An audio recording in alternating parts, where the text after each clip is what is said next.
Welcome to Cascade Conversations. Join the team at Cascade Partners and their network of trusted advisors as they work to demystify details, terminology, and strategies in the world of acquisitions, divestitures, financings, performance improvement, and restructuring. So we've talked a lot about reps and warranties in the traditional sense, but we haven't gotten to the rep and warranty insurance side.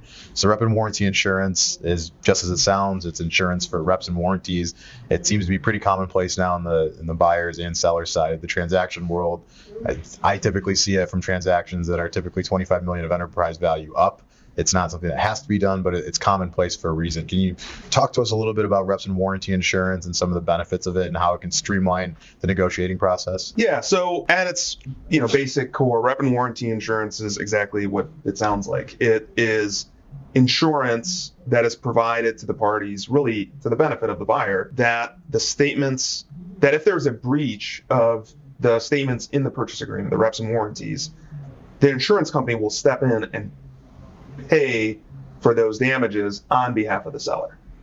So that's more or less what it comes down to. It is a little bit more of a higher scrutiny when it comes to the due diligence process, because now you have a third party coming in and insuring this company that it doesn't know anything about until it's had an opportunity to do this due diligence.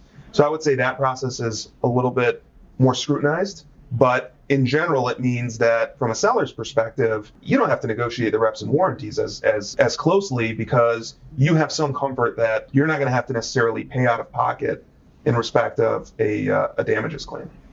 Got it. And so let's talk about this for a second. So I'm a seller and we go through rep and warranty insurance. It makes it maybe a bit more streamlined to negotiate the purchase agreement for all the things you mentioned above. Fast forward 6 months from now, I'm a buyer. I find something that I didn't know about. And so how do I go through that process, and what does that really look like? And who am I going to? The process of making the claim? Yeah.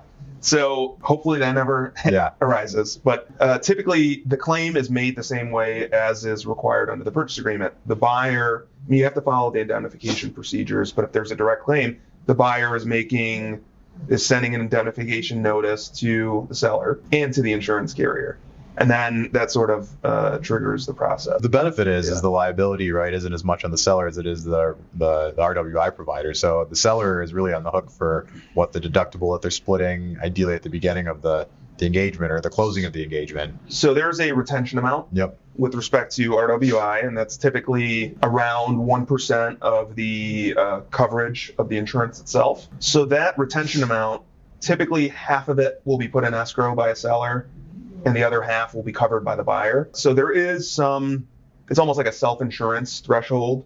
And then once you've crossed that amount, then the seller has some comfort that it is no longer on the hook for making payments with respect to these claims, other than in the case of fraud or specifically carved out exclusions from the policy.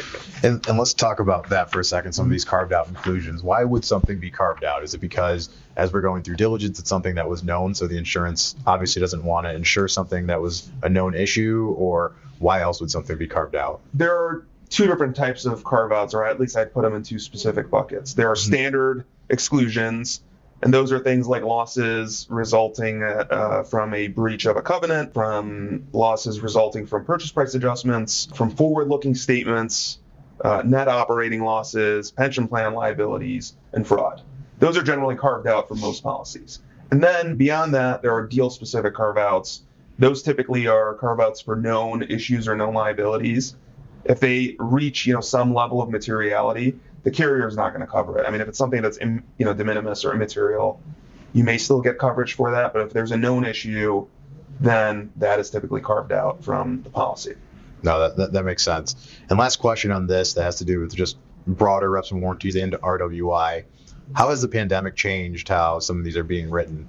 Has it changed, material adverse effect clauses? Has it changed exclusions when it comes to RWI underwriting? Have you seen any big impacts from COVID in relation to underwriting these? Yeah, I mean, I would say, I don't know that it's a direct result of COVID, but I would say it's probably a direct result of the number of deals that have been in the market post-COVID. The number of carriers, a lot more carriers have gone into the market during that time.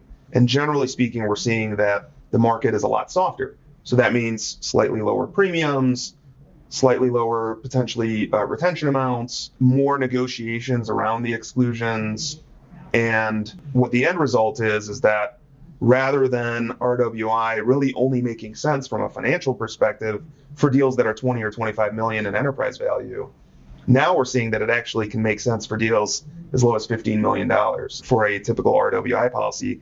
It still potentially makes sense. Now, there's going to be added costs, right? Mm-hmm. So that's the premium. Oftentimes that's split between the buyer and the seller. And there's also added costs of the due diligence.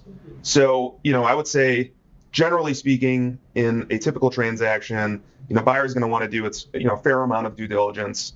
If it's an asset deal, maybe slightly less than usual. If it's an equity deal, maybe slightly more, because now they're assuming all of those liabilities when they're acquiring a company. When there's an RWI transaction, that level of scrutiny goes up. Right. And so that means more time on the part of both the buyer and the seller to make sure that they've really covered, everything, including the kitchen sink.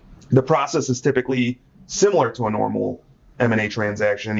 A buyer does its due diligence. It passes along typically a due diligence memorandum to the insurance company. The insurance company's counsel then reviews that. There's typically an underwriting call. So they get on the phone with the business folks on the buy side and legal counsel, and they walk through each area of scrutiny. So that can be a 2-day process. It's typically, it can be a 2-day process. Typically is probably like a full afternoon phone call. Yeah.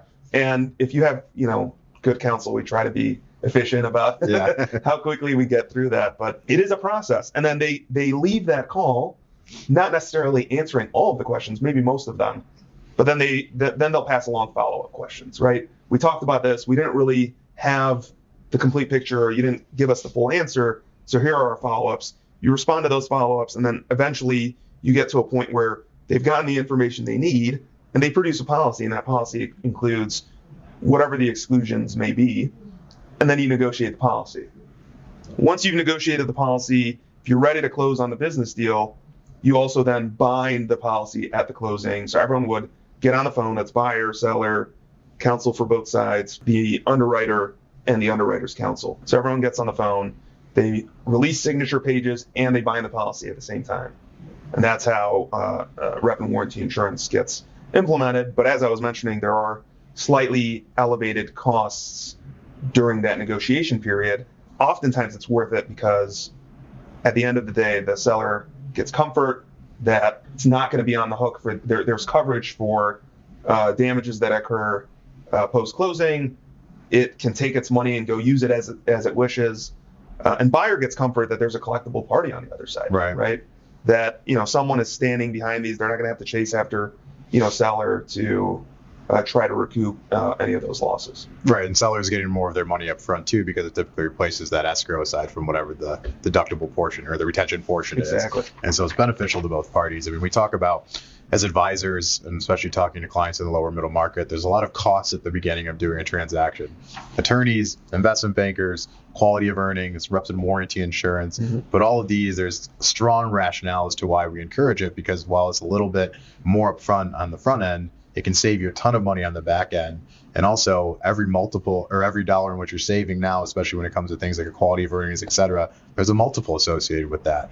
And so while transactions are expensive, I think if the goal is for folks, especially on the sell side, to do only one in their lifetime, and we want to make sure we're setting them up for success the best as possible, which includes having a great team of lawyers, accountants, and investment bankers. But Justin, appreciate your time today. This was really helpful. Sometimes this can be a dull subject, but I think you made it very intriguing. So thanks again. Thanks, Arjun. Really appreciate you having me out. Yeah, likewise.